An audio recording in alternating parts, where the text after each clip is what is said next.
بقولك ايه، محتاجك تكون مركز معايا عشان موضوعنا النهاردة هيكون ملخبط شوية. ملخبط يمكن زي اللي انت فيه دلوقتي. انا هسألك اكتر سؤال انت بتسمعه كل يوم كذا مرة: انت عامل ايه؟ سؤال بنجاوب عليه من غير ما نفكر ثانية ولا نديله اهميته، ونرد على طول. بس انا بسألك بجد، خد وقتك. انت عامل ايه دلوقتي؟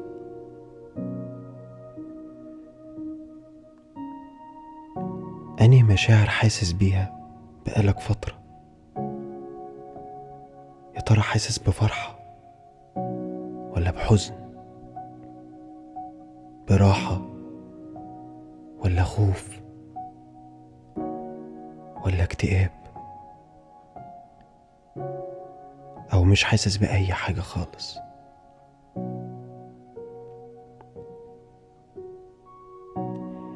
انت عارف ان اكتر حاجة في حياتنا اللي ما نقدرش نسيطر عليها هي مشاعرنا.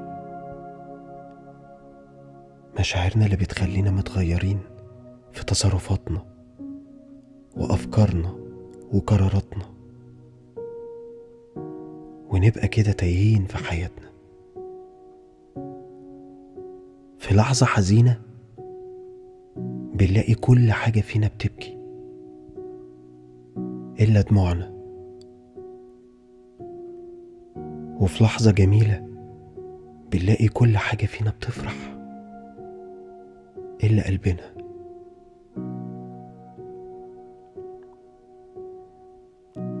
عارف الموقف ده لما بتلاقي نفسك في لحظة كده عادية خالص، لما بتكون ماشي لوحدك وتسمع بس موسيقى حزينة، أو حد قاعد بيتكلم ويفضفض معاك،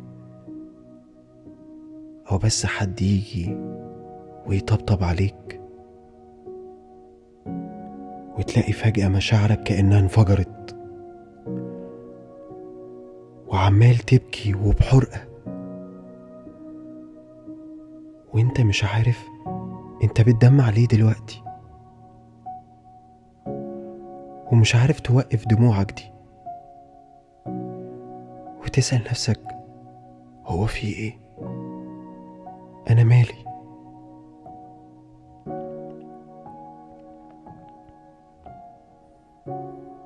بيقولك من ساعة ما بنتولد مشاعرنا بتتبني كده واحدة واحدة. بنبدأ من صغرنا بمشاعر أساسية زي الحنان والأمان والاطمئنان، وكل ما نكبر أكتر كل ما نتعرف على مشاعر أكتر، زي أول مرة تعجب بحد وتحب، وأول مرة تنجرح، وأول مرة تنكسر، وأول مرة تفشل، ومشاعر تانية تزيد جوانا أكتر وأكتر وتتخزن في قلبنا. ومنها نعرف مشاعرنا الإيجابية من مواقف إنسانية جميلة مرينا بيها، ومنها نعرف مشاعر سلبية من مواقف حزينة ومؤلمة في حياتنا.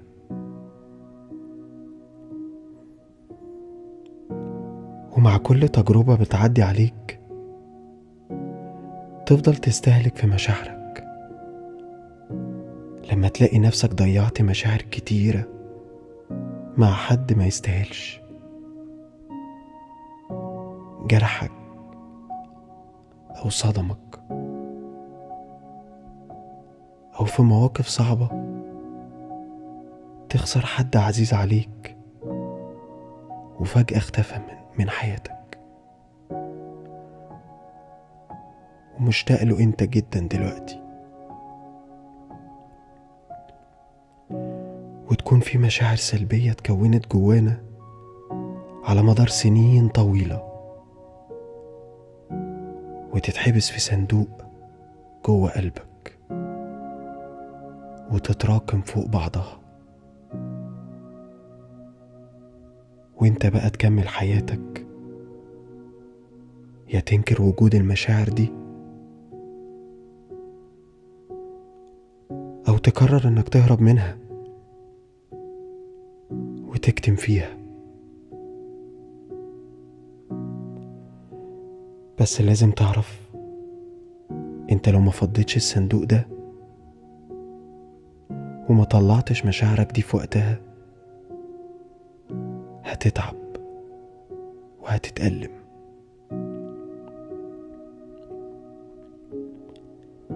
طب وايه الحل؟ صندوقك ده لازم يفضى، لازم تطلع كل مشاعرك دي، مشاعر فشل، غضب، إحباط، خوف، جرح. لازم تحرر كل مشاعرك دي. وفي علاقتنا مع الناس اللي حوالينا